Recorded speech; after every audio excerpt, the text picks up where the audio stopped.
Naka-heightened alert na ang mga otoridad sa lahat ng pantalan sa buong bansa ngayong Kapaskuhan. Kumustahin natin ang sitwasyon sa Manila Northport Terminal ngayong pasado alas 7 na ng umaga sa unang balita live ni James Agustin. James, may mga humahabol mo bang pasahero dyan? Yes, Ivan, good morning. Marami-rami yung mga pasahero na umahabol na makabiyahe ngayong araw, pauwi sa kanilang mga probinsya. At kahit daw sa biyahe na sila abutan ng pagdiriwang ng Pasko, ang mahalaga ay makasama nila yung kanilang mga mahal sa buhay ngayong holiday season. Yung iba na mga pasahero ay dito na nagpalipas sa magdamag sa Pantalan. Sa Manila Northport Passenger Terminal na nagpalipas sa magdamag ang ilang pasahero na may biyahe ngayong bisperas ng Pasko. Gaya ni Myra na kasamang uuwi sa Bacolod ng 5 kaanak. Kahapon pa sila narito sa Pantalan. Para iwas traffic na po. Kasi pag ganito na aalis kami, aabutan kami ng traffic. Kaya inagahan na po namin. Kabilang sa pasalubong niyang napanalunan sa raffle na electric fan. Sobrang excited na raw siya sa kanilang family reunion. Kahit pa sa barko na sila aabutan ng Pasko. Wala po ganun talaga. Tsaga-tsaga na lang. Sa barko na lang kami magse-celebrate ng Noche Buena. Si Arthur tinapos pa ang kanyang trabaho sa Pampanga bago sila nagtungo sa Pantalan ng kanyang kapatid kahapon. Para po makaiwas sa traffic. Kasi pag mas maganda ng mas maaga nandito, at least kahit dito na lang maghihintay. Pauwi sila sa Bacolod. Isang taunang tradisyon na nila magkakapatid na mabuo tuwing Pasko at Bagong Taon. Sobrang saya po kapag mabuo yung pamilya na gano'n.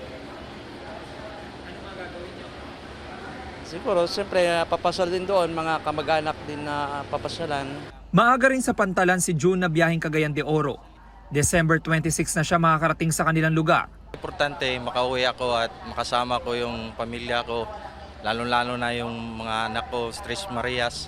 Makasama ko lang sila sa Bagong Taon, yun lang importante doon.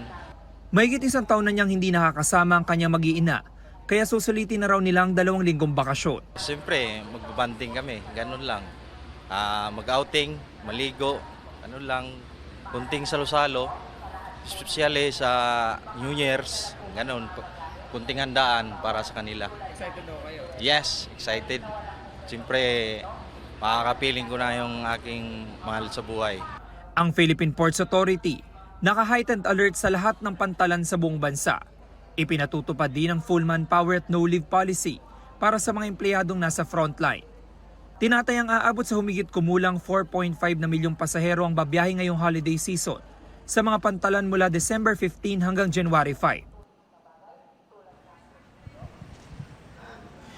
Samantala, Ivan, alas 8 ng umaga inaasahang makakaalis yung barko na may biyaheng Cebu at Tagbilaran mula dito sa Manila Northport Passenger Terminal at mamayang alas 2:30 ng hapon naman yung schedule ng alis ng barko na patungong Bacolod, Iloilo at Cagayan de Oro. Ngayong umaga po patuloy pagdating ng mga pasahero tulad ng nakikita nyo dito, marami-rami mga pasahero dito sa concourse at panay paalala naman ng mga otoridad na mahigpit na ipinagbabawal pa rin yung pagdadala ng mga matutulis na bagay, mga flammable materials, baril, maging ng alak. Yan ang unang balita mula rito sa Maynila. Ako po si James Agustin para sa GMA Integrated News.